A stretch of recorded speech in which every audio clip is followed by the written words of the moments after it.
muchísimas gracias. Primero que nada, agradecer a Marcelo que esté aquí, después de alguna pospuesta invitación antes del coronavirus que no se pudo concretar. Yo le comentaba a los compañeros, tanto de Furdetra como de Diálogo, que era muy importante escucharte, dada tu especialidad de doctor en historia, de investigador del CONICET, de especialista en la historia de la industria argentina, en especialista de la industrialización en el peronismo, y coequiper, colaborador y persona afectivamente cercana a una persona que nosotros queremos mucho, que es Aldo Ferrer.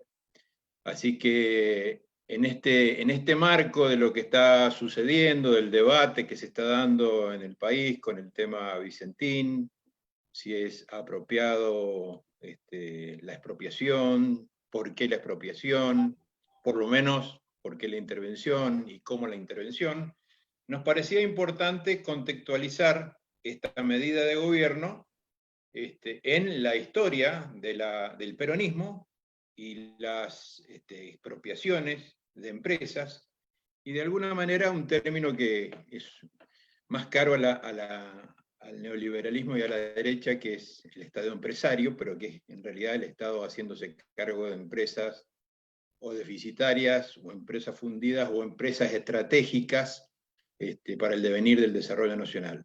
A nosotros nos preocupaba y nos ocupaba que escucharte, porque nuestra fundación, Furdetra, significa Fundación Regional para el Desarrollo y el Trabajo.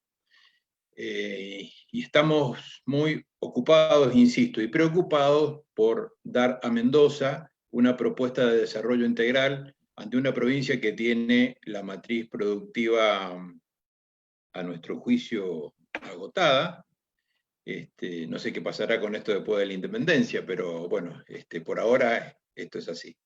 Así que, chanza aparte, te dejo, yo te comenté esta mañana de qué se trataba Furdetra, te he venido contando en nuestras reuniones de café en Buenos Aires quiénes las componíamos. Aquí hay compañeros con muchísima trayectoria política, con muchísima trayectoria técnica, así que, bueno, hemos conformado un grupo de estudio, un grupo de opinión y un grupo político, para hacer realidad lo que nosotros pensamos y lo que nosotros opinamos. Así que gracias nuevamente por tu presencia y te dejo en el uso de la palabra. Bueno, muchísimas gracias, ¿no? Gracias a ustedes, gracias a vos, Sergio, en particular, al cual ya venimos charlando desde hace rato, y esta posibilidad de participar en la fundación, en este foro. Así que para mí es un gran gusto que pese a las circunstancias se pueda dar. Me alegra también que hayas mencionado a Aldo Ferrer, porque yo creo que es uno de esos intelectuales que pensaron el desarrollo de la Argentina, bueno, durante más de 60 años en realidad, y se lo extraña, ¿no? Se extraña ese tipo de voces, ese tipo de reflexiones respecto a, bueno, a las cuestiones macroeconómicas de la Argentina, pero respecto sobre todo a una posición más estratégica o a una idea de plan, de futuro, digamos, de la economía argentina, donde la industria obviamente tiene que tener un rol significativo y destacado, ¿no? Una de las ideas de Ferrer siempre insistía con la idea de que un proyecto, digamos, neoliberal dejaba fuera, lo dijo en el año 77, durante la dictadura militar, enfrentándose a Martínez de Hoz, una de las voces más importantes de crítica a esa política económica, dejaba fuera, en ese momento decía 10 millones de argentinos, ¿no? Después dijo en los 90 que dejaba fuera 20 millones de argentinos, y así seguiría, digo, ¿no? Pensando en la necesidad de una estructura productiva mucho más equilibrada, mucho más diversificada, donde la industria sea claramente un motor para el desarrollo local, el desarrollo regional, y en términos de su participación o posibilidades para la obtención de divisas, digamos, ¿no? Siempre lo pensó desde esa lógica. Así que digo, bueno, se extraña mucho la palabra de Ferrer. Bueno, y en mi caso, digamos, lo que yo trabajé con él precisamente es tratando de actualizar, o actualizamos en realidad, la economía argentina, que es el famoso libro que él había editado en la década del 60, que se transformó en un clásico y uno de los libros más vendidos de economía en la Argentina, con numerosas reediciones, digo, ¿no? Pero colaboré en esta perspectiva más histórica que él siempre también obviamente tenía, y esa es mi especialidad. Y en este punto escribí junto con otro autor, Andrés Regalsky, y otro libro más también respecto a el Estado empresario en la industria argentina y los derroteros del Estado empresario. Así que yo quisiera retomar un poco esa perspectiva, porque me parece importante, bueno, discutir un poco la situación actual, ¿no? O eso podría dar algunos elementos interesantes para discutir la situación actual a la luz de esa experiencia histórica que además ha sido tan variada. A mí me gusta mucho esa idea de el Estado empresario, no por la connotación que le puedan dar los liberales, sino porque es el Estado desarrollando actividades empresariales, y esas actividades fueron extremadamente diversas, bajo formatos muy diversos desde el punto de vista legal, administrativo, en casos fueron reparticiones, fueron agencias, fueron empresas públicas, o fue a través de la participación del Estado en empresas privadas o empresas estatales, en realidad empresas privadas con capital mayoritario estatal, es decir, hay una míriada de formaciones, de experiencias, de casos concretos de intervención del Estado que asumió tareas empresariales. Entonces me gusta más esta idea de pensar como Estado empresario y no tener una caracterización que pueda acotar y que pueda reducir su importancia a la hora de ser productor de bienes y servicios. Por otro lado, es claro que en los últimos años el Estado ha vuelto al centro de la escena, a nivel mundial, a nivel internacional, ahora voy a comentar algo, y también en el caso de América Latina. No digo exactamente en estas circunstancias tan excepcionales y particulares, desde ya que cuando aparece una situación de fuerte crisis, digamos, y tan inédita como esta, aparece otra vez la idea de la intervención del Estado, y ha aparecido. Sino, digamos, fue una oleada, si se quiere, de rescate de la intervención estatal, sobre todo luego en el escenario de América Latina, luego de las privatizaciones del contexto de los años 90, luego del predominio de las políticas neoliberales, del consenso de Washington, etc. Y uno puede pensar que a partir de los años 2000 aparece en el escenario latinoamericano un proceso de incipiente reestatización, digamos incipiente, con mucho menos fuerza o más débil respecto a otras experiencias históricas, ¿sí? Que se vio reforzado después del 2008. Y en rigor lo que algunos analistas han advertido es que ya desde los años 30, en la economía mundial, la economía latinoamericana en particular, hay como una especie de movimiento pendular, ¿no? Es decir, la intervención estatal, en un sentido más amplio, que incluye las actividades empresariales o que incluye la participación de empresas públicas, tiene algún reflejo de tipo pendular o por fases. En algunos momentos se intentó utilizar precisamente al Estado para resolver las fallas del mercado, vamos a ver a qué nos referimos, y en algún otro momento se utilizó, digamos, o se criticó esa intervención estatal, y en realidad se pretendió resolver las fallas del el Estado a través de las reformas de mercado, ¿no? Es decir, hay como una situación de crítica a que la economía, digamos, librada al libre juego de las fuerzas del mercado no funciona y es necesaria la intervención estatal, y por momentos pareció suponerse que esa intervención pública en exceso o desmedida generaba determinadas ineficiencias y determinadas fallas que era necesario corregir, y que esas se corregían precisamente a través de las reformas de mercado. Claramente esta es la posición predominante de los años 90, que incluye la idea de que las empresas públicas son ineficientes per se, que en realidad que la intervención estatal y sobre todo las actividades empresariales del Estado son ineficientes de manera indudable, ¿no? ¿Por qué? Porque se despilfarran determinados recursos, porque son costosos desde el punto de vista de el gasto social, o porque en algún sentido pueden inhibir el espíritu empresarial, ¿no? Si estas ideas fueron las predominantes en el contexto de los años 90, a partir de los años 2000, para poner una fecha, se fueron dejando en el espacio latinoamericano en parte de lado, decíamos, una cierta incipiente revalorización del rol del Estado. Básicamente, ¿por qué? Por la crisis precisamente de los modelos de mercado, de los modelos neoliberales, de los modelos que habían enfatizado en la crítica a la intervención estatal. Y esa idea que aparece incipiente en el contexto de los años 2000, principios de los años 2000, digo, más en general, todavía no estoy llevándolo directamente al caso de la Argentina, fue reforzada a partir del 2008, ¿no? Es decir, la crisis internacional a partir del 2008 instala, de algún modo, como respuesta inmediata, estas nacionalizaciones de emergencia, las nacionalizaciones de los bancos, de compañías de seguro, etc.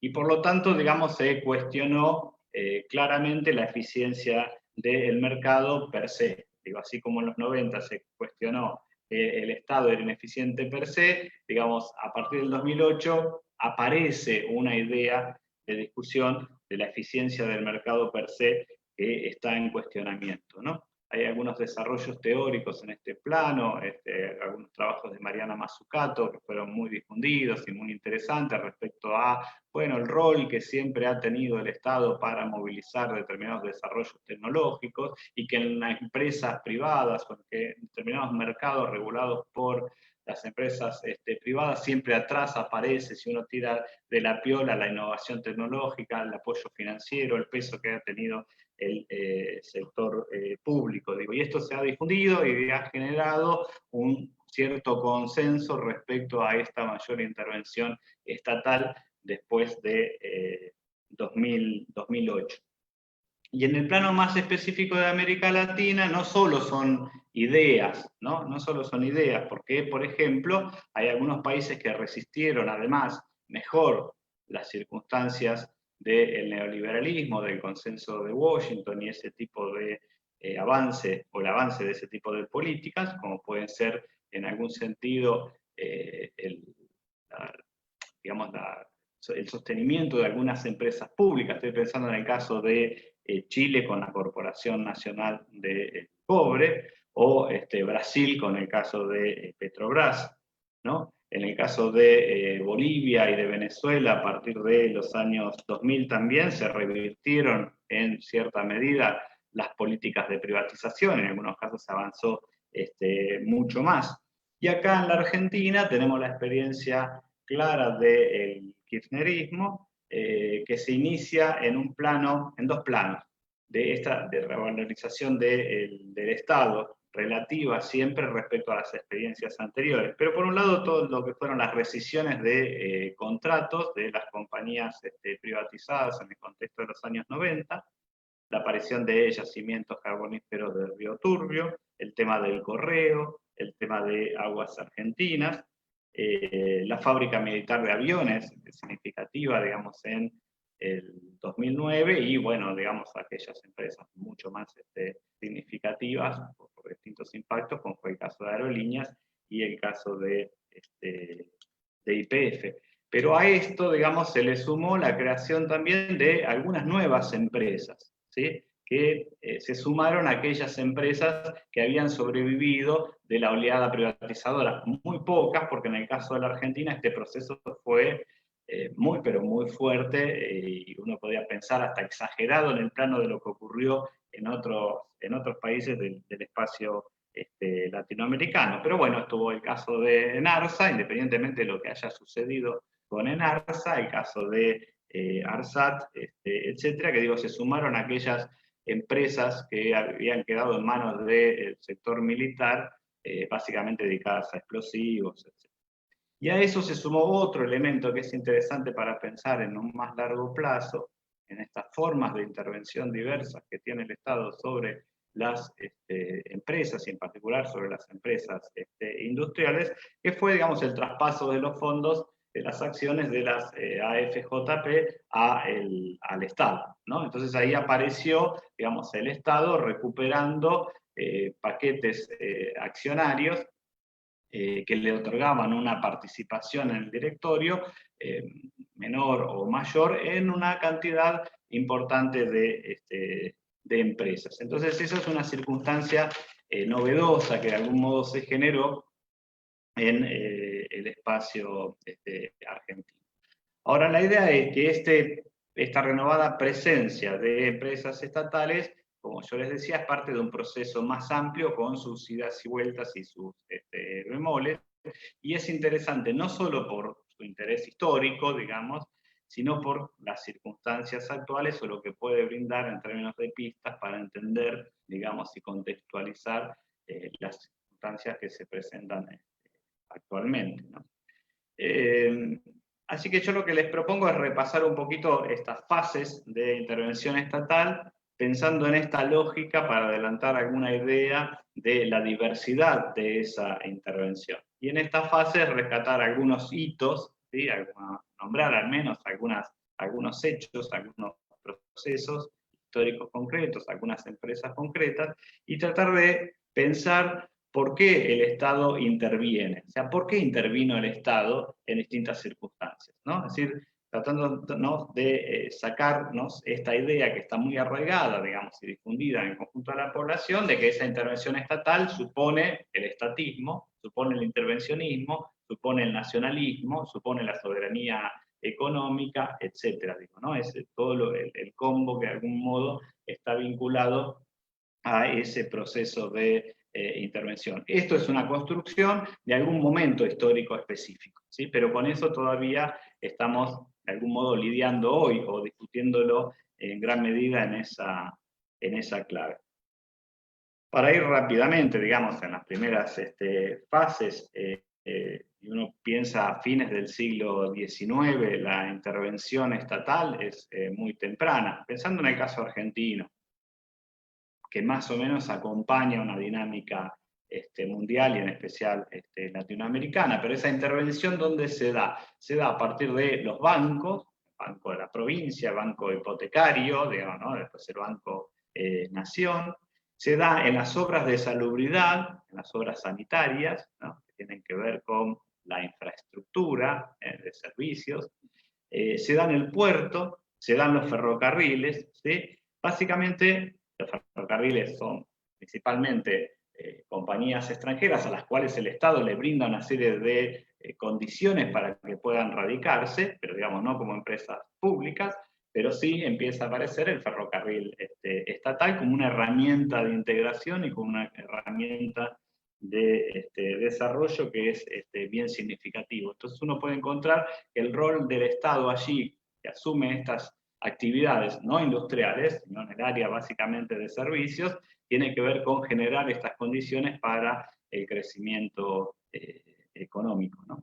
Pero aún dentro de esa dinámica de, podemos decir, el modelo de extraversión, del modelo agroexportador, que va a tener su ciclo hasta 1930, aparecen algunas cosas significativas. Y una de ellas es precisamente la creación de YPF, ¿sí? En la década del 20, principio de la década del 20.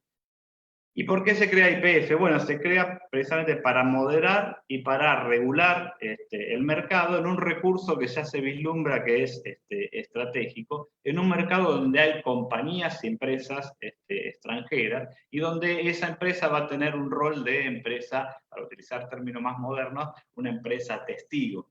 Y donde atrás están, y esto es muy interesante, ya particularmente interesados en esta lógica, los militares, los militares. Si uno ubica, digamos, esa creación de YPF y luego, digamos, hay una ley secreta durante el gobierno de Alvear que ya señala la necesidad de crear algunas industrias básicas, y finalmente la creación de la fábrica militar de aviones, esta que yo les comentaba que fue, digamos, vuelta a estatizar en el 2009, en el año 27, atrás aparecen los militares o los requerimientos militares en la lógica de la creación de estas empresas industriales. En un contexto, si quieren ustedes, ideológico, donde aparece la idea de la movilización industrial por parte de los militares, la necesidad de la defensa, y del bastarse a sí mismo que encarna de algún modo el gobierno de Alvear en ese contexto. Cierta idea de autarquía económica necesaria para sobrellevar los problemas del ciclo económico, los problemas de la economía, o enfrentar de mejor manera los problemas de la economía internacional. Pues ahí aparece una lógica muy diferente a la que venía, en todo caso, respecto a la intervención estatal y a las actividades empresariales del Estado. A partir de los años 30, con la crisis económica internacional, hay un cambio muy significativo y hay una legitimación muy importante de la intervención estatal que desde el punto de vista teórico va a tener su resolución a partir de la obra de Keynes, ¿no? Se discute en ese contexto la idea del dirigismo estatal. O sea, en realidad la idea del libre mercado empieza a ser cuestionada fuertemente, y aparecen mecanismos de regulación, es decir, el Estado interviene a través de la regulación en distintos planos. En el plano monetario, financiero, a través del Banco Central, la creación del Banco Central, la propuesta de Prebisch, un banco que actúe, digamos, contra el ciclo económico, que, digamos, permita atenuar los efectos negativos y positivos del ciclo económico.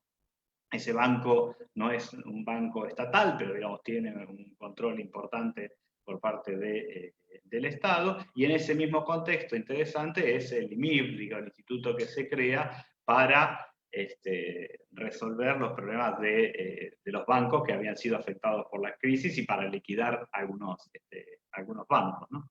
En ese contexto también, en otro plano productivo, se crean las juntas reguladoras, de las que ustedes han tenido alguna específica para el tema del vino, digamos, y que fueron muy importantes precisamente para regular la producción, para regular los precios, etc. Pero de esas juntas van a derivar incluso algunas empresas sui generis, digamos, del Estado, como es la CAP para la producción frigorífica, y de algún modo de esos problemas de regulación van a terminar, adelantándome un poquito, en el caso de la toma de Giol por parte del gobierno de Mendoza hacia fines ya del gobierno peronista, ¿no? Y en los años 40 son de algún modo el inicio de la intervención estatal, o de una mayor intervención estatal en la economía argentina, y del impulso de esta idea del Estado empresario, ¿no? Básicamente en la experiencia peronista, ¿no? Y ahí hacia dónde va esa intervención. Bueno, por un lado va, digo, de tal forma que el peronismo se va a identificar con el estatismo y el intervencionismo, ¿no? Este componente ideológico y de legitimación de esa intervención. Por un lado va a la nacionalización de los servicios, ¿no? Esto es más conocido, digamos, sabemos que se compran los ferrocarriles ingleses, extranjeros en general, los teléfonos, la compañía telefónica, que es la propiedad de una empresa americana, las compañías de aeronavegación. La idea del peronismo en ese contexto es armar empresas mixtas, ¿sí? Pero consigue pocos capitales privados y finalmente quedan como empresas públicas, o con casi nada de participación privada. Ahora, ¿cuál es la lógica aquí? En gran medida, más allá del discurso del peronismo, que hace campaña con la soberanía nacional y con la independencia económica, es que estas empresas quieren retirarse del negocio. Básicamente las empresas estas empresas que mencioné están muy hackeadas, en particular los ferrocarriles, por una caída de la rentabilidad, y hay varios proyectos a fines de la década del 30, a principios del 40, las compañías extranjeras que quieren salir del negocio y que quieren vendérsela al Estado. Y de hecho alguna línea menor fue estatizada durante el gobierno conservador de Castillo. Son empresas que quieren salir del negocio y el Estado las toma y las aprovecha, digamos, esa circunstancia, y por supuesto que le da un poder simbólico muy importante respecto a bueno, el pueblo, digamos, y lo que había prometido además en la campaña electoral, ¿no? Perón había prometido que iba a nacionalizar los ferrocarriles, y los nacionalizó, puso un cartel, Perón cumple, digamos, que no es poca cosa, ¿no? Que un político en la Argentina diga que va a hacer tal cosa y que después lo hace, digamos, bueno, es como que ganó el cielo para siempre, ¿no? Pero digo, es como que va generando la identidad, ¿sí?, sobre la base de estas acciones. Y esto, por otro lado, es absolutamente discutible, porque una vez que se produce este proceso, inicialmente de argentinización y luego directamente de estatización de estas compañías, bueno, aparecen determinados problemas de gestión, problemas para poder sostener las inversiones en ferrocarriles en particular, sobredotación de personal, etcétera, digamos. Pero lo cierto es que estas empresas pasaron a manos del Estado. Y después hay otros avances notables en otros planos. En el proceso de regulación que yo les mencionaba con la Junta Reguladora, bueno, finalmente se crea el IAPI, ¿no?, el Instituto Argentino para la Promoción del Intercambio, que va a regular el comercio exterior y regular el comercio interno de una gran cantidad de productos, digo, ¿no?, para pensar un poco en este incremento de la intervención.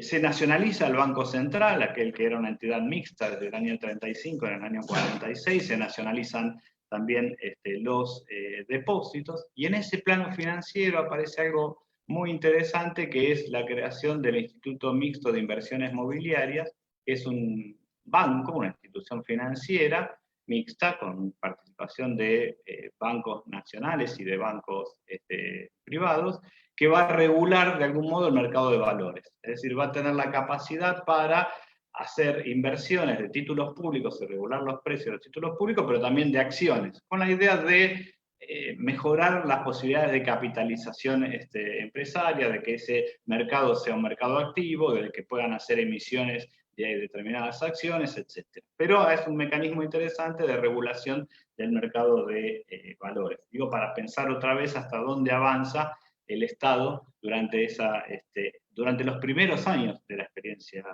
peronista. Acompañando este proceso tenemos el debut, por decirlo de algún modo, del Estado empresario en la industria. Ya lo había hecho de algún modo con la Fábrica Militar de Aviones, lo hace con la Dirección General de Fabricaciones Militares, que se crea en 1941, antes de la experiencia peronista, pero durante el peronismo se crea la DINIE, la Dirección Nacional de Industria del Estado, que va a agrupar a una treintena de empresas alemanas que habían quedado bajo la Junta de Disposición Final de la Propiedad Enemiga, investigadas por ser propiedad alemana, ¿no? El Estado se queda con estas empresas, algunas son muy importantes, como Bayer o Siemens, y unas constructoras muy importantes, y el Estado arma como una especie de holding público, ¿sí?, que le da una capacidad de acción en los mercados donde actuaban estas empresas muy, pero muy significativa, ¿sí? Entonces el Estado se las queda, y tiene la capacidad de hacer, por decirlo de alguna manera, una política más estratégica de desarrollo de más largo plazo, etc., ¿no? Esto es un dato muy interesante, es decir, se estatizan o se toma el control de la empresa, pero ¿para qué, digo, no? ¿En qué lógica? Bueno, lo cierto es que la DINIE tiene esta idea, se incorpora al plan quinquenal, de impulsar determinados proyectos industriales con estas empresas, que insisto son muy significativas. Y la otra idea, que la toma el peronismo en el plan quinquenal, pero que viene de la Dirección General de Fabricaciones Militares, es el desarrollo de SOMISA, pero que queda por ahí limitada por problemas de inversiones, por problemas de acceso al capital extranjero, etc. Entonces uno puede identificar claramente al peronismo con el intervencionismo y el estatismo, al menos hasta la década del 50. ¿Qué ocurre después de 1950? Bueno, aparece la crisis, ¿sí? La crisis del sector externo, la crisis de divisas. La economía argentina tiene muchos problemas para proveerse de divisas, los precios internacionales de la materia prima se caen, no nos compran, ¿sí? Los compartimentos del mercado internacional son muy estancos, hay muchas dificultades en el comercio internacional, ¿sí? Y de algún modo Perón empieza a plantear cierto retiro del Estado. Por un lado, va a plantear la idea de que el peronismo no es intervencionista. Voy a buscar una frase rápido. ¿Cómo van? ¿Voy bien o no? ¿Me siguen? ¿No pueden hablar? Sí. Sí, no, está bien. Bueno, Perón tiene una frase en el 53 que es muy interesante, no solo para ese contexto histórico, sino para ahora. Dice: el Estado ha de estar para ayudar a las empresas privadas. La industria es una empresa privada y el Estado no tiene ningún interés, y tan pronto las empresas estatales actuales, tomadas en estado de antieconomía, puedan ser devueltas a la actividad privada, el Estado tendrá un gran placer en desprenderse de todas esas empresas. Nosotros no somos gobierno.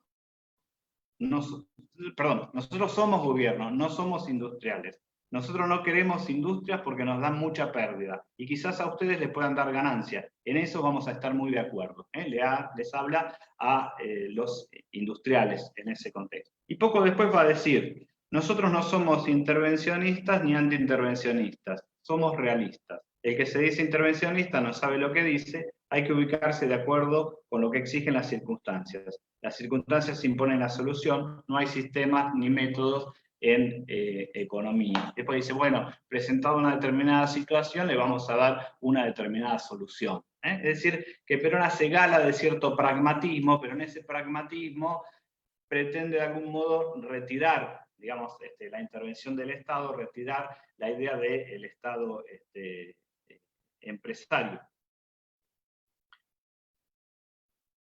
Y de algún modo intenta empezar a negociar la devolución de las empresas alemanas de la DINIE. ¿Por qué? Bueno, porque necesita capital extranjero, es decir, necesita acercarse al capital extranjero para impulsar determinadas inversiones. Y por lo tanto, hay que empezar a dar marcha atrás con algunas políticas, ¿sí? Entonces aparece esta idea. No obstante, en el año 54, el Estado se hace cargo del grupo Bember, que venía de un litigio muy anterior, digamos, por un juicio, digamos, de muy largo plazo, y que termina de estallar ahí a comienzos de los años 50, y el Estado entonces toma el control de esas empresas, que son varias plantas, y de la cervecería, intenta armar una cooperativa, pero digamos, también queda enredado dentro de esta idea de atraer o de hacerse más, de generar una serie de facilidades para la atracción del capital extranjero. Fíjense que no hay nueva creación de empresas o nacionalizaciones, salvo casos muy, pero muy puntuales en este contexto post-50. Mencioné el caso de Giol en Mendoza, y lo otro que es significativo es la creación de IAME, ¿no? El Instituto Aeronáutico Mecánicas del Estado, en Córdoba. Entonces uno dice, bueno, pero entonces siguió con la idea de la intervención estatal, en este caso para fabricar maquinaria agrícola, para fabricar utilitarios, para fabricar automóviles, de hecho es lo que hizo el rastrojero, el auto justicialista, el tractor Pampa, etc. ¿no? Aparece. Sí, pero en realidad esta idea de creación de esta empresa es para generar las condiciones para atraer al capital extranjero, y a partir de la creación de esta empresa es que viene la Fiat a fabricar tractores y va a venir Kaiser para fabricar automóviles, ¿no? Utilizando en parte los equipos y el personal técnico y el apoyo financiero que el Estado peronista le da. Entonces ven acá que hay una lógica absolutamente diferente de esta idea de Estado empresario o de empresa pública en el sector, digamos, en el sector industrial. Bueno, para ir también un poco rápido, ¿Qué sucede a la caída del gobierno peronista? Bueno, aparece la denominada Revolución Libertadora, lo llaman a Prebisch, y Prebisch que dice, bueno, estamos en la peor crisis de la economía argentina, ¿no? Es muy crítico de toda la experiencia peronista, y habla de los excesos de la intervención estatal. Pero en realidad el retiro del Estado, a partir de la propuesta de Prebisch y lo que se hace durante el gobierno militar, es muy, pero muy relativo. En realidad se da marcha atrás con el IAPI, se da marcha atrás con el IMIM, este banco que regulaba el mercado de valores, y no mucho más. Y no mucho más. Y esta idea continúa todavía con Frondizi, que como sabemos, digamos, hace una apuesta muy fuerte a la inversión de capital extranjero, atrae sin ambajes ahora al capital extranjero, y plantea también la idea de cierto retiro del Estado. Algo sucede, digamos, en el caso de ferrocarriles, alguna reestructuración, la idea de la eficiencia del sector público, pero pasa poco. Y por el contrario, lo que sucede es que se crea SEGBA, que era uno de los sectores que precisamente el peronismo no había, digamos, estatizado, de la energía eléctrica en el área de Buenos Aires, porque, bueno, no había, digamos, allí una propuesta por parte de las compañías extranjeras, y luego también de un pleito muy antiguo, se resuelve y se conforma SEGBA, y después directamente se va a conformar como una sociedad anónima estatal. Ahora voy a volver un poquito con esto de las formas jurídicas.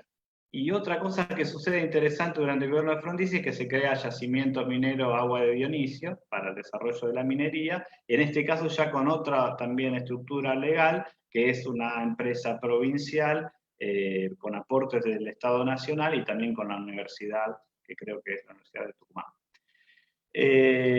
Pero lo que está sucediendo, más allá de la ideología o de los posicionamientos antiestatistas en este contexto, en esta fase de la intervención estatal, es que las empresas estatales siguen creciendo. Hay una lógica incremental. Y en gran medida siguen creciendo también por la propia lógica burocrática, ¿sí? ¿Qué sucede cuando aparece Longaniato, el gobierno de la revolución, otra vez entre comillitas, argentina en el año 66? Ahí aparece fuerte el discurso del eficientismo, de la necesidad de impulso de las empresas privadas, de ganar en eficiencia, de ser más competitivos, de exportar productos industriales, etc. En ese contexto se reestructuran varias empresas estatales, se crea ELMA, línea marítima, se crea AFNE, los astilleros, digo, estas van a tener como, son estatales, pero con una estructura legal conformada como sociedades anónimas. Se crea Hidronor, se crea IPASAM, desde la lógica de los militares, se crea Petroquímica General Mosconi, digamos, o por lo menos inicia el proceso para la creación de Petroquímica General Mosconi, y también de lo que va a ser después Petroquímica Bahía Blanca, ahora en combinación entre la Dirección General de Fabricaciones Militares e YPF, ¿no? Es decir, empresas públicas que crean otras empresas públicas, en esta lógica que yo les decía incremental. Y se va conformando en la Argentina algo que es muy particular, que es una especie de complejo estatal-privado, donde el Estado tracciona fuertemente a las empresas privadas a partir de sus compras, a través de sus abonamientos, etc., y donde hay un núcleo duro de ese complejo estatal-privado, que es el sector militar, ¿no? Los militares o las empresas militares industriales son el núcleo duro de ese complejo y de la industrialización en la Argentina, porque son los militares los que dominan básicamente las industrias más significativas o más importantes, como puede ser el caso de la industria siderúrgica, a través de Somisa, de IPASAM, de Altos Hornos, del sector petroquímico, ¿sí?, con estas empresas que le mencionaba, y después en el sector metalúrgico. Si uno pone las principales empresas de la Argentina, allí están estas que les estoy mencionando, y otras empresas públicas, a la cabeza YPF. Digo, YPF y Somisa son las dos principales empresas de la Argentina por ese entonces. Y esto da una característica también muy particular, porque uno puede decir que la industrialización en la Argentina fue diseñada o coordinada en gran medida por la presencia de estos sectores militares, que como empresarios son muy particulares, por llamarlo de alguna manera, son los que se ha denominado los empresarios de uniforme, ¿no? Que no solo están en las empresas públicas, sino que, bueno, cuando están en el gobierno directamente están en toda la estructura de los ministerios, etcétera, pero también están en los organismos vinculados al desarrollo, el CONADE, en el CFI, etcétera, ¿no? Entonces ahí se va conformando un Estado empresario que tiene, digamos, a empresarios estatales o empresarios burocráticos o empresarios de uniforme militares directamente. Es algo, digamos, para reflexionar, que nos queda un poquito al costado de lo que yo quería plantear acá, pero que es importante mencionar. Pero hay otra dinámica, conjuntamente con este proceso, que se revela con fuerza en el contexto de los años 60, que es la participación del Estado en las empresas privadas, ¿sí? El Estado empieza a participar, ya venía participando, pero empieza a participar con fuerza en las empresas privadas, y esto se desarrolla a partir de tres instrumentos, por decirlo de alguna manera. Por un lado, el Estado empieza a promover una serie de grandes empresas, de proyectos estratégicos, en los que participa o con la infraestructura, o con los créditos, o con un aporte de capital. Me refiero a los casos de Aluar, me refiero al caso de Propulsora Siderúrgica, me refiero al caso de Álcalis de la Patagonia, etc. ¿no? Es decir, ahí hay como grandes proyectos donde el Estado de algún modo participa, aunque, digamos, en una proporción menor en términos del capital.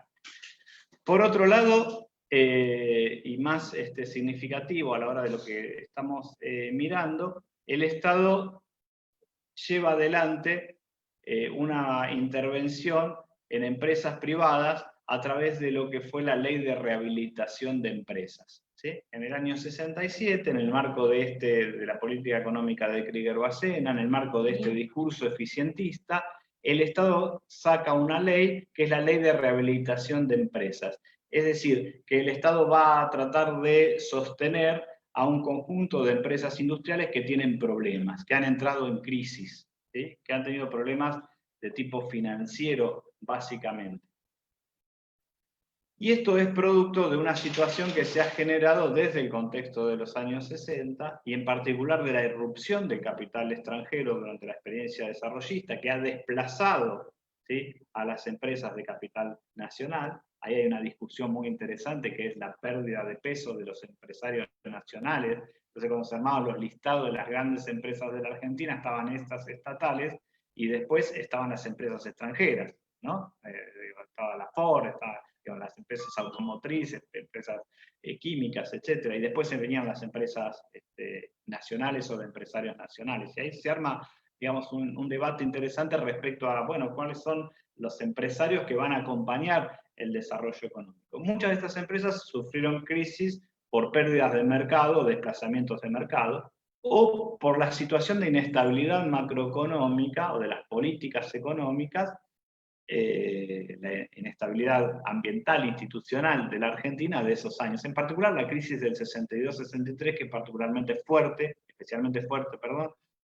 con respecto al sector industrial, y de las devaluaciones. O sea, las devaluaciones impactaron muy negativamente sobre muchas empresas argentinas que se habían endeudado en el exterior para acompañar de algún modo el proceso de inversiones que impulsaba el desarrollismo. Pero no estoy hablando de una sola empresa, hay algunas que son muy significativas, sino que estoy hablando de 160 empresas que entran dentro del régimen de rehabilitación, ¿sí? 160 empresas que son algunas importantes en los rubros donde actúan, básicamente textiles y metalúrgicas, y que, digamos, están hablando de un panorama de la industria argentina. Les voy a dar un ejemplo, porque en definitiva la Ley de Rehabilitación de Empresas se llamó así para no llamarla Ley Siam. Es el caso de Siam, digo, ¿no? La empresa Siam Di Tela, la empresa industrial más grande de la Argentina hacia 1960, no solo de la Argentina, más grande de América Latina si uno saca las empresas petroleras en la década del 60, con más de 15.000 empleados, con una estructura muy diversificada, ¿sí? Sufre enormemente la presencia bueno, porque va a esa aventura de producir automóviles de las empresas extranjeras en ese rubro, sufre problemas de competencia también en el rubro tradicional de la línea blanca que producía, tiene algunos problemas fuertes de obsolescencia y sufre muy fuerte las devaluaciones de la época de Pinedo, durante el gobierno de Guido. Entonces la empresa entra en un descalabro financiero, intenta distintas estrategias, ya está a cargo de la empresa Guido Di Tella, pero digamos no las puede resolver. ¿Y qué hace la empresa? No paga, básicamente se financia no pagando los impuestos, tiene una deuda fenomenal con la DGI y de cargas previsionales y deudas con los bancos estatales, etc. Dentro de la ley de rehabilitación de empresa, lo que el Estado hace es decir, bueno, nosotros te financiamos, tratamos de solventarte, pero digamos, podemos transformar acciones, a cambio, acciones preferidas que pueden llegar a ser transformadas en acciones ordinarias. Bueno, la historia es un poco conocida, lo que sucede es que esa empresa digamos, pide un crédito para pagar las deudas y cuando llega el primer vencimiento pide un crédito para pagar el primer vencimiento y se hace eterno y el Estado le paga, digamos, a los salarios y la operatoria, digamos, corriente de esa empresa y de otras que están en una situación similar, hasta que llega un momento donde los empresarios deciden retirarse de ese negocio, se quedan con las posiciones más rentables, algunas empresas que estaban en el exterior, en Uruguay y en Brasil, y algunas locales que funcionaban más o menos bien, y le ceden, digamos, por un contrato, la empresa al Estado en el año 71. Así sucede con otras empresas que entran dentro del régimen de rehabilitación, estoy pensando en la Cantábrica, en Opalina Zurlingan, en la Bernalesa, empresas que son muy significativas en esos años, por ahí no les dicen mucho ahora, pero que entran, digamos, en una situación están en una situación de convocatoria de acreedores, pero que a través de la ley de rehabilitación el Estado la sostiene y finalmente quedan en poder del Estado. Y finalmente, en el año 72, se dicta una ley que dice que las empresas no quiebran. Es decir, si las empresas no pueden ser rehabilitadas, esas empresas quedan en manos del Estado. El Estado tiene que hacerse cargo de esas empresas. Y yo digo, ¿por qué sucede esto? Digo, en un gobierno de ideología liberal, Krieger-Bacena, el eficientismo, etc. Bueno, básicamente por una cuestión social y una cuestión política, porque no podían darse el lujo, entre comillas, el gobierno de Onganía, de que quebrara Siam o que quebrara esta empresa, sobre todo después del Cordobazo, ¿no? Lo que implicaba desde el punto de vista social para ese régimen político. Entonces, digo, ahí hay una cuestión que lleva a que estas empresas queden en manos del Estado, independientemente de las circunstancias que llevaron a su crisis, ¿no? Después voy a volver con esta idea ya hacia el final, para ver, porque dentro de esas 160 empresas, en principio hay empresas que tienen problemas de tipo financieros y transitorios, donde el Estado puede ayudarlas con créditos como hacen y llega un momento que, bueno, saldrán adelante. Hay otras empresas que no son económicamente inviables por cómo ha cambiado el mercado, ¿sí? Hay otras empresas que han tenido, digamos, estrategias empresariales erróneas, ¿sí? Y hay otras empresas que directamente los dueños han hecho maniobras fraudulentas o las han vaciado, ¿no? Hay de todo allí. El Estado las ayuda a todas, ¿sí? En principio porque pretende que estas empresas no quiebren y cuando se produce una situación directamente de quiebra o inviabilidad, directamente el Estado las asimila, ¿sí? Y me falta un mecanismo más para pensar en esta participación del Estado en empresas privadas, que también es muy inusual en el espacio latinoamericano y en el espacio internacional, aunque hay algunas experiencias, que es la participación del Estado en paquetes accionarios de firmas privadas. Siempre hablando de firmas privadas, pero el Estado participa. en porcentajes relativamente menores, ¿sí? Pero que con algunas limitaciones, pero que en algunos casos puede llegar a ser del 30%, y en circunstancias donde esos paquetes accionarios están fragmentados, puede ser la primera minoría o tener una posición importante. Y en estos casos supone la intervención del Estado a través de directores, aunque muchas veces la política es de presidencia, o de veedores, o de síndicos, etc. ¿Y por qué sucede esto? Bueno, esto tiene inicio con ese instituto mixto durante la experiencia peronista a partir del año 47-48. El Estado va comprando, digamos, acciones y se va quedando con acciones. Después esto continúa a través del Banco Industrial de la República Argentina a partir del 55, y a partir del año 60 la Caja Nacional de Ahorro también tiene este mecanismo de compra de acciones, ¿sí? Básicamente la idea es sostener ese mercado de valores que va en decadencia porque hay muchos problemas en ese mercado de capitales, hay muchos problemas de financiación. Digo, son los mecanismos que de algún modo el Estado buscó para financiar a las empresas. Entonces, digo, para sintetizar un poco esta idea, acá vemos como la intervención del Estado respondió a circunstancias muy diversas y no necesariamente posiciones estatistas. Muchas veces es, a pesar de lo que el Estado pretendía, se terminaba quedando con algunas empresas, ¿no? Entonces, insisto con esta idea de ir más allá de la idea de empresas públicas, sino de utilizar esta categoría de Estado empresario. A veces por fallas propias del mercado, por la escasa disposición del capital privado para hacer determinadas inversiones, por el retiro de empresas extranjeras, por requerimientos estratégicos de algunos sectores importantes de la vida política y económica de la Argentina, por problemas de quiebra, etc. Y ese Estado empresario adquiere su máxima expresión y, digamos, magnitud hacia mediados de la década del 70. Incluso en el año 73, fines del 73, principio del 74, el gobierno peronista intenta crear una corporación de empresas nacionales, ¿no? Con las empresas públicas y con los paquetes accionarios de estas empresas donde el Estado tiene intervención. También le pide, digamos, las empresas a los militares dicen, no, eso no te lo damos, no tenemos nada que ver.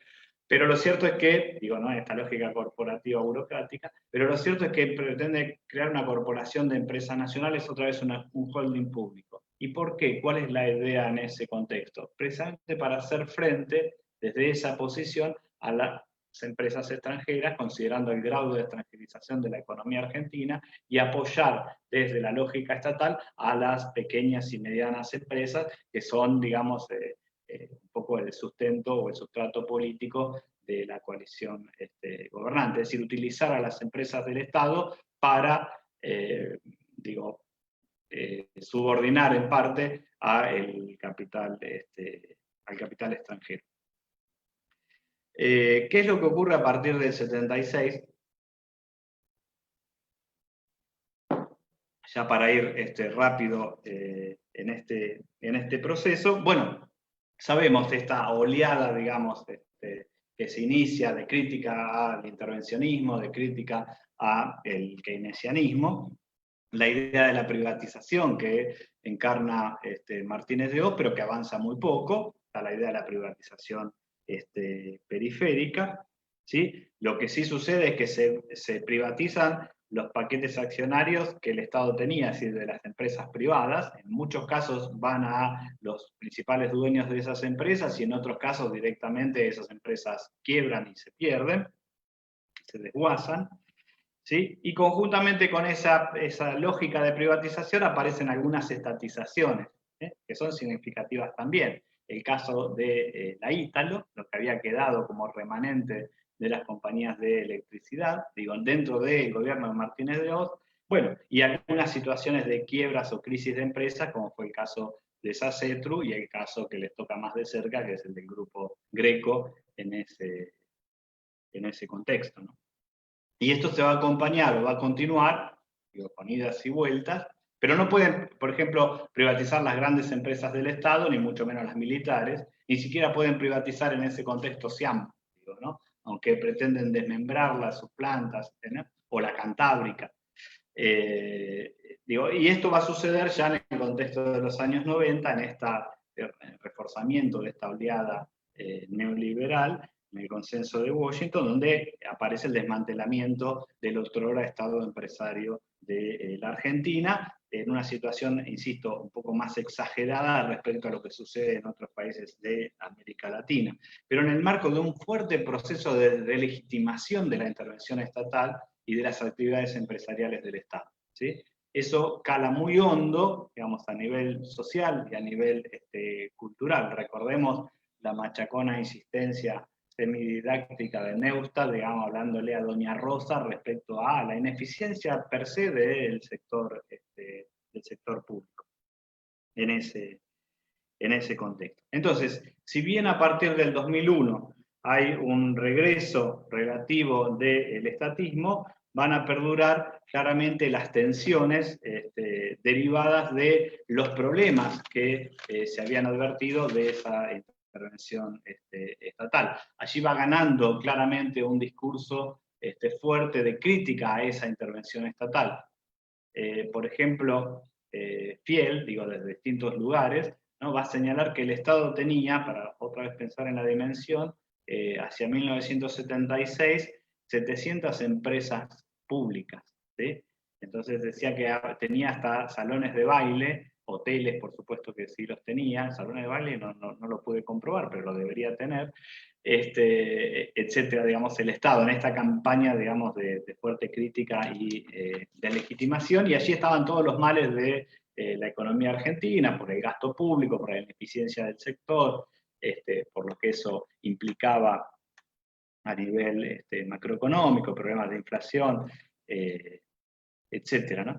Entonces, de algún modo, lo que perdura, a pesar de ese regreso relativo del estatismo que yo había mencionado a partir del 2001, es la idea de que el Estado es un mal administrador en sí mismo, ¿no? Entonces, esa idea es muy fuerte, y eso es un logro cultural innegable del neoliberalismo que atraviesa a los partidos políticos. No solo, digamos, eso está presente en los sectores liberales o neoliberales o en el macrismo, etcétera, sino que está también presente en el conjunto social y está presente también en otros agrupamientos o partidos políticos, ¿no? Les voy a leer una frase del ministro Culfas en relación a la cuestión de Vicentín. Dice: la nuestra no es una posición dogmática, no somos estatistas ni consideramos positivo que el Estado controle muchas empresas. Tampoco somos dogmáticos en sentido inverso, es decir, no creemos que el Estado no deba intervenir nunca. Es decir, un poco esta misma idea que de algún modo se había manifestado Perón a partir de 1953. Es muy difícil, digo, legitimar, o es muy difícil en el contexto actual, y las reacciones que se han visto por parte de amplios sectores de la sociedad argentina lo podrían estar demostrando, digamos, la intervención estatal. No hay allí una cuestión claramente de tipo ideológico o de sustento ideológico y teórico que avale, digamos, la intervención estatal siempre. Entonces, la última reflexión es pensar en el Estado para qué, digo, ¿no? ¿Para qué debería intervenir el Estado? ¿Por qué el Estado debería intervenir en determinadas circunstancias? Siempre sacando de esa bruma de la cuestión de tipo más ideológica, ¿no? Entonces, si el ministro de Desarrollo Productivo dice, bueno, hay ocasiones donde el Estado puede intervenir o puede ser positivo, bueno, puede ser pensado en una lógica más de tipo estratégica, ¿no? Es decir, bueno, yo quiero intervenir en determinado mercado, en determinada empresa, porque tengo una idea de utilización de esa empresa en una perspectiva más de tipo estratégica, y eso debe integrarse necesariamente dentro de algunas definiciones más globales respecto a las perspectiva de largo plazo respecto a la idea de un plan de desarrollo productivo. Es decir, si uno va a intervenir en una empresa, es decir, ¿para qué? Para usarla dentro de este esquema más global o más general.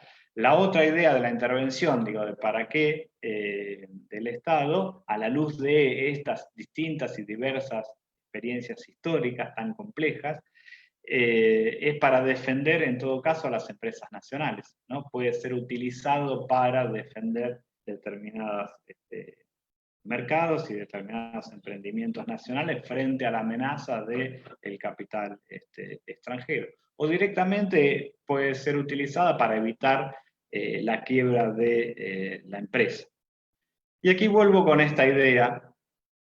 ¿Por qué quiebran las empresas? ¿No? Entonces, las empresas pueden quebrar por cuestiones o deficiencias de la gestión empresaria. Había un funcionario durante el gobierno de Onganía, cuando se discutía la ley de rehabilitación de empresas, que decía, bueno, si las empresas quiebran, más se los voy a mencionar, tristemente célebre Ricardo Sin, ¿no? O Mansueto Ricardo Sin, que es uno de los ideólogos del Rodrigazo, que decía, bueno, si las empresas quiebran, finalmente es por culpa de las empresas, o de los empresarios, ¿no? Porque finalmente no evaluó bien los riesgos, ¿no? Digo, las estrategias fueron equivocadas o no evaluaron bien los riesgos. Entre los riesgos, ¿qué riesgos pueden estar? Precisamente la inestabilidad macroeconómica, las fluctuaciones, etc. Entonces, otro de los elementos por los cuales uno puede pensar que las empresas quiebran por determinados problemas y desajustes financieros derivados de las variaciones macroeconómicas, derivados de las variaciones de las políticas cambiarias, etc. Digo, son situaciones diferentes y por lo tanto la intervención del Estado puede ser diferente. Y finalmente, digamos, puede tener problemas de mercado, problemas económicos, digo, ¿no? De tipo financiero las empresas que la harían relativamente viable. Ahora, en el caso de que existiera un problema financiero, que los empresarios hayan actuado relativamente bien, digamos, pero se encontraron con, en el caso de la Argentina es muy factible, una serie de turbulencias de tipo financiera, para utilizar un término de moda en algún momento, el Estado debería tener cierta necesidad y obligación de reparación moral frente a ese problema que se ha generado. Entonces aparece muchas veces esta idea de que el Estado tiene que intervenir para resolver los problemas que le ha causado a esa empresa. Por lo tanto, si esa empresa es viable, esa intervención también tiene que ser en términos de ayuda, de rescate, y tiene que ser eventualmente transitoria. Ahora, si los empresarios actuaron de una manera fraudulenta, una serie de maniobras especulativas, etcétera, bueno, creo que el Estado también tiene la capacidad moral para correr a esos empresarios, para relegarlos en el rol del control y de la dirección de la empresa y llevar adelante su reestructuración. Luego habrá una discusión respecto a los tiempos, a lo legal, a la legitimidad de esa acción, etcétera, que podemos discutirlo. Pero lo más importante de la intervención estatal en todos estos planos, digamos, porque lo que vemos son experiencias muy, pero muy distintas, es el para qué, o sea, la intervención estatal en función de qué proyecto más estructural, en función de qué proyecto de largo plazo, que siempre tiene que estar explícito para precisamente lograr su legitimación, se incorpora esa expropiación, o se incorpora esa compra, o se hace ese rescate, o se hace esa intervención transitoria. Así que eso me parece que es importante, y que esta experiencia histórica que a grandes rasgos les he relatado permite, digamos, otra vez reflexionar sobre el contexto más bueno. Así que yo cortaría por acá, si te parece bien, Sergio. No sé cómo estuve en tiempo, y después, en todo caso, volvemos a partir de las preguntas, o desarrollo algo más a partir de las preguntas. Perfecto, Martín. De primera, ahí vamos a pasar con Andrés, que es nuestro buzón de preguntas, que ha ido recogiendo las preguntas que han hecho los participantes, y vamos interactuando a partir de ahí. Así que habilitamos a Andrés el micrófono y y vamos formulando el cuestionario. Sí, dale. Buenas noches, Marcelo. Mira, hay algunas preguntas, evidentemente, vinculadas con el tema Vicentín. Y en ese sentido, ahí voy a formular dos preguntas. Una, si no te parece que la experiencia de Merkel en Alemania con Lufthansa, donde se rescata a Lufthansa generando una empresa con participación del Estado, pero con acuerdo del sector privado, responde más a una idea del peronismo que a una expropiación tal como ha sido planteada la de Vicentín. O sea, está planteando la idea del acuerdo con el sector privado. Y otra que está vinculada con este es, si vista la importancia del negocio exportador de granos en el total de la renta nacional, ¿es factible la estatización del negocio de granos o la reacción de las transnacionales lo hace inviable?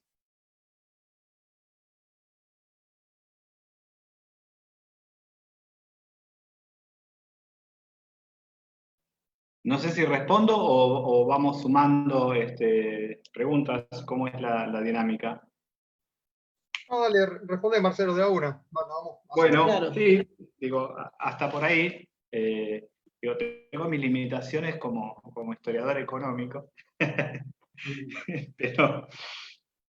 pero bueno, respecto a lo que planteas de Lufthansa y ese acuerdo, esa ayuda y ese acuerdo con los directivos, yo otra vez insisto acá, lo más importante es estudiar y tener un conocimiento muy claro de cuáles son las causas que llevaron a Vicentín a esta situación. Son causas de errores de estrategia, de errores de gestión empresarial, de maniobras dolosas por parte de los empresarios. Sí, digo, hay muchos indicios en ese sentido, sobre todo para pensar en los últimos créditos, las últimas acciones, respecto a ventas, etcétera, ya hacia el final de este proceso. Si esto responde, digamos, a un problema de variación cambiaria que particularmente los afectó y sería absolutamente lógico entenderlo desde ese punto de vista, o si hay otro tipo de problemas más generales de mercado respecto a las empresas extranjeras, que no me parece que sea el caso. Pero en todo caso, lo que sí es importante es tratar de establecer cuáles son los factores que llevaron a esta situación de la empresa, porque eso de algún modo va a definir el tipo de intervención y el tipo de solución que se le puede dar a la empresa. Por supuesto que esto está todo mediado, digamos, por la dinámica finalmente política. Lo que no veo que haya en el peronismo, ¿sí? Y en esto quizás quise insistir, a partir de la propia experiencia histórica y de algunas citas, algún basamento filosófico, ideológico, político, teórico, en favor de un tipo de solución o de otro tipo de solución. ¿Sí? ¿Se entiende lo que quiero plantear? No es que la expropiación no está dentro de las herramientas o de los instrumentos que puede utilizar el peronismo, porque los ha utilizado, digo, ¿no? Los ha utilizado respecto al sector agrario, los ha utilizado respecto al sector industrial. No es que eso esté vedado, digamos, de la tradición del peronismo, pero igual, digo, lo que nosotros tenemos que pensar es qué es lo que queda del imaginario de ese peronismo. Insisto, para una buena parte del conjunto social, el peronismo se identifica con ese intervencionismo y ese estatismo, aunque en algunas circunstancias el peronismo claramente trató de sacar los pies del plato en función de otros intereses, etc. En términos generales uno puede decir que sí, que está ahí, pero utilizó muy diversas herramientas y utilizó muy diversas o presentó muy diversas respuestas frente a circunstancias diversas, que es lo que Perón claramente expresó, digamos, en 1953. No es que yo me quiera aferrar a esa cita de Perón, porque vamos a encontrar citas de Perón para todo lo que queramos pensar y definir, pero me parece que no existe dentro de la tradición política del peronismo algo que vete la expropiación y que avale más un tipo de acuerdo, porque hay otra vez procesos muy, pero muy diferentes a lo largo de la historia peronista, y ni que hablar, digamos, si uno incluye dentro de eso a la experiencia del menemismo, ¿no? Perdón, pero lo tuve que mencionar. Entonces, digo, me parece que si uno lo lleva al plano de la discusión ideológica, teórica, filosófica, no vamos a encontrar claramente las respuestas, ¿no? Las respuestas están en función de que podría llegar a dar el peronismo en función de un proyecto de más largo plazo de desarrollo nacional, relativamente autónomo, con soberanía. Sí, en ese marco sí, digamos, si lo concluimos en ese proyecto, que, insisto, al menos todavía no está explícito. Respecto a si es factible, digamos, la nacionalización, bueno, es bastante más complejo y yo sería mucho más pesimista, digo, ¿no? Yo tuve la oportunidad, creo que era en 2013, 2014, de hablar frente a una agrupación estudiantil en la Facultad de Económicas, que venían estudiantes de Sociología y de propia Economía, y una de las cosas que planteaban ellos, o que me invitaron a charlar, era sobre la experiencia del IAPI, ¿no? Y entonces la agrupación que organizaba la actividad se llamaba La Quinquenal, y entonces ellos estaban muy interesados en ese momento de discutir si era posible, digamos, armar un IAPI. Y la verdad que me fui mal después porque medio que los decepcioné, porque estaban muy buenas las ideas, pero digo, me parecía que en ese contexto, digo, o en un contexto actual, pensar en un tipo de estrategia de esta naturaleza generaría muchas resistencias. Ni que hablar de las resistencias, no solo de las empresas extranjeras o, digamos, que se pueden generar en el mercado internacional, en términos de colocación, etcétera, sino de las resistencias políticas internas para llevar adelante un proyecto de ese tipo. Esto no inhabilita que pueda haber otro tipo de proyectos bien interesantes. Si quiero volver a la idea de Aldo Ferrer, por ejemplo, que él proponía la creación de una empresa nacional automotriz con cierta participación estatal o una empresa directamente privada apoyada fuertemente por el Estado. Digo, hay muchas alternativas en ese plano. Él decía incluso, si puede ser combinada con Brasil, mucho mejor, pero si no la hacemos solo. Es decir, hay que ser muy creativos en este plano.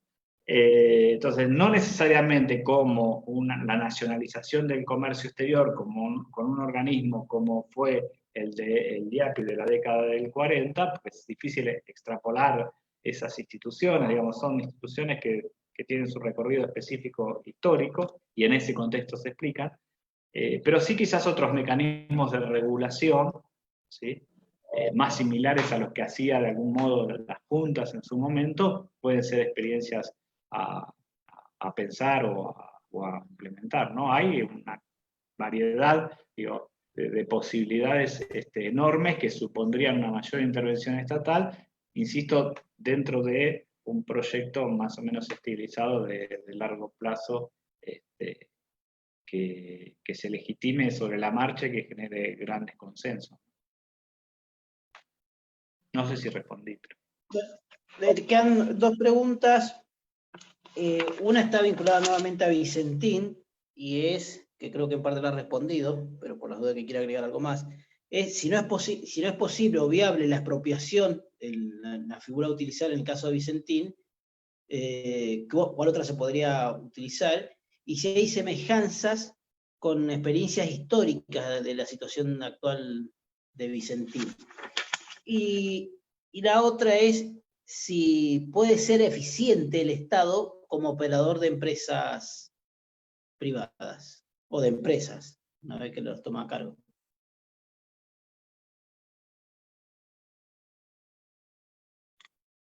Adelante, Marcelo. Había dicho una genialidad, ahora me lo olvidé.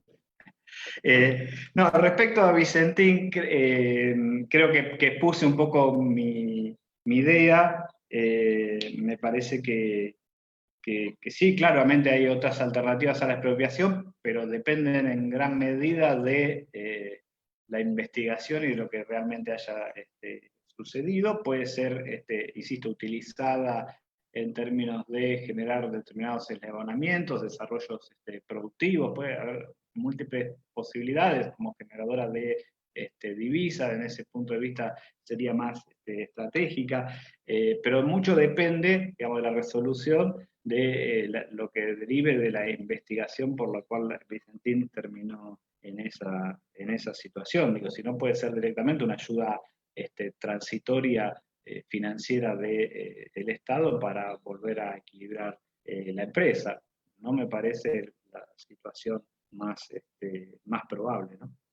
Respecto al tema de la eficiencia del Estado, creo que, claro, en la exposición esto no quedó expresado, pero sí cuestioné esta idea de que el Estado sea ineficiente per se, que ese es un argumento del neoliberalismo, y que el Estado cumplió una serie de intervenciones que fueron exitosas, al menos para lograr cierto desarrollo económico y social más inclusivo, para utilizar un término más actual, no de uso en aquella época, en particular desde la irrupción del peronismo y al menos hasta mediados de los años 70. Digo, esa intervención del Estado que se asocia en definitiva a empresas industriales o participación en empresas industriales dentro de un proceso de industrialización que fue el de sustitución de importaciones, pero que también tuvo una capacidad significativa para redefinirse, para avanzar en términos de productividad, para avanzar en términos tecnológicos, para avanzar en términos de su participación en el comercio exterior, digo, con sus límites dentro de ese marco, generó una sociedad extremadamente más rica y más igualitaria, y de hecho estamos hoy, digamos, en los datos de Producto Bruto Per Cápita de 1974, es decir, ese pico nunca más se logró, digamos, con sus vaivenes, digamos, a partir de la crisis del año 75 y de la predominancia de políticas que hicieron del retiro del Estado su razón de ser, digamos, ¿no? Y la justificación del mercado. Y lo que se generó fue una sociedad extremadamente más pobre, más desigualitaria, que es la sociedad que nos enfrentamos hoy. Entonces yo creo que el Estado fue eficiente en impulsar determinadas actividades industriales, digamos, con muchos problemas, que fue demonizado en todo caso como parte de una leyenda negra que instaló el neoliberalismo en los años 90, y que puede ser rescatado, y que hay muchas experiencias que pueden ser rescatadas, y yo creo que en parte esta revalorización del Estado que aparece a partir de los años 2000 y 2008 en particular, y quién sabe después del proceso de la pandemia, tiene muchos elementos positivos que hay que considerar. Marcelo, las últimas dos te hago. Una está vinculada al tema coyuntural de la pandemia y el aumento de la pobreza, y qué piensa que tendría que hacer la participación de las empresas estatales en los programas de acción de gobierno, tal vez vinculado también incluso a la pospandemia. Y lo otro es si en términos generales se puede hacer un balance en este corto o largo recorrido que ha hecho vos respecto de las estatizaciones, de los principales éxitos y fracasos que se pueden visualizar. Bueno, estoy, ¿no?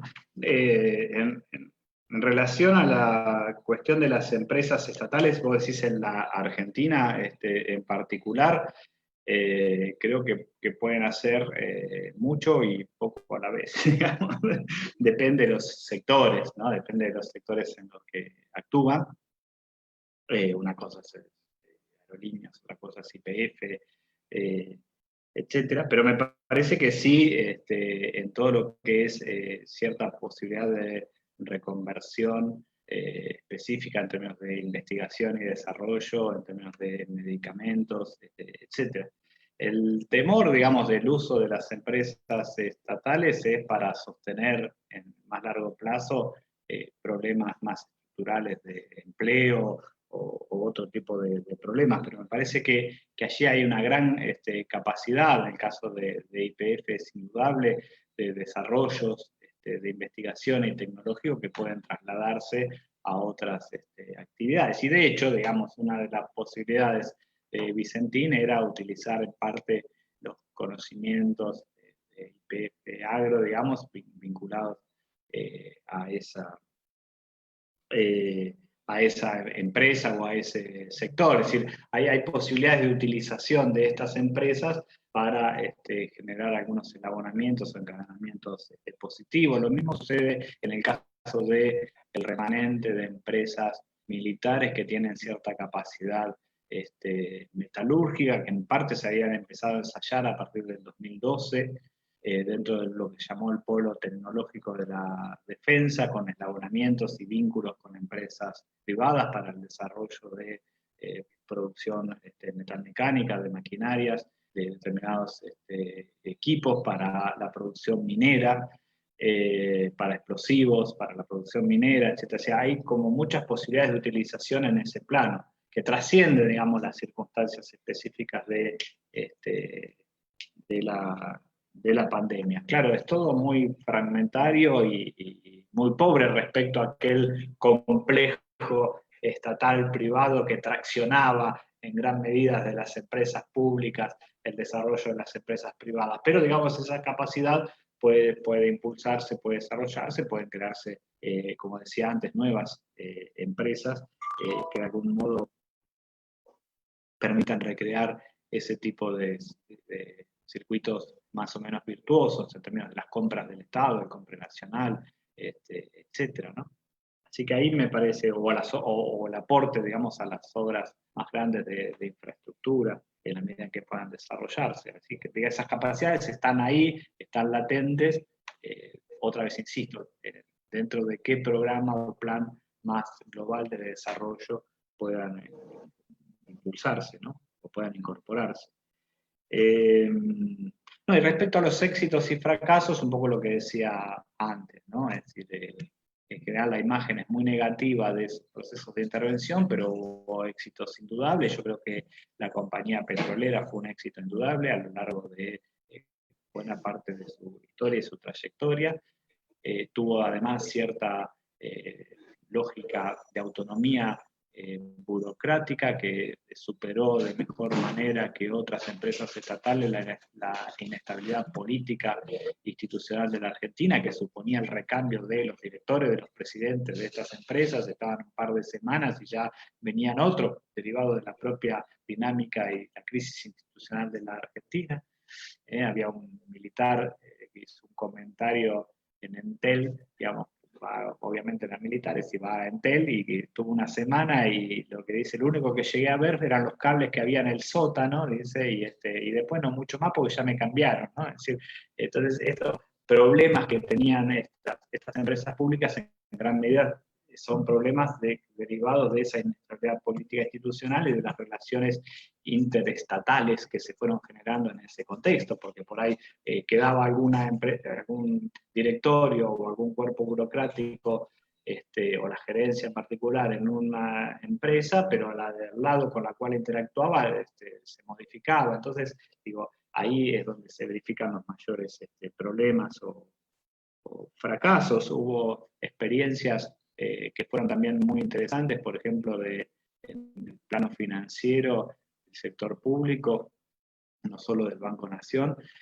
sino, digamos, en pos de impulsar y de dinamizar el desarrollo económico, como fue la experiencia del Banco Industrial que mencioné, transformado luego en Banco Nacional de Desarrollo a partir de 1970, a imagen y semejanza, obra de Ferrer, por otro lado, a imagen y semejanza del Banco Nacional de Desenvolvimiento Económico de Brasil, y fue muy importante. Después también otra vez, digamos, una serie de proyectos generaron una serie de recambios y de problemas y su deslegitimación y finalmente su mal uso durante la dictadura militar. Fue una de las instituciones que más se endeudó en el exterior y bueno, sufrió la corrupción y muchos otros problemas, digamos, que terminaron en su liquidación. Pero fíjense que la Argentina liquidó el Banco de Desarrollo. En otros lugares, la Nacional Financiera se redefinió, el Banco de Desarrollo de Brasil se redefinió, pero acá directamente lo liquidamos porque funcionaba mal, ¿no? Nadie lo pensó en que podía reestructurarse o redefinirse en pos de un proyecto de desarrollo. Pero claro, ¿qué proyecto de desarrollo en el contexto de los años 90 que lo iba a involucrar? Digo, un banco destinado a obras de infraestructura, al desarrollo industrial, no tenía sentido dentro de esa lógica de predominio del pensamiento neoliberal, ¿no? Entonces digo, yo ahí diría, bueno, fue una experiencia exitosa y después fue una experiencia traumática con muchos problemas.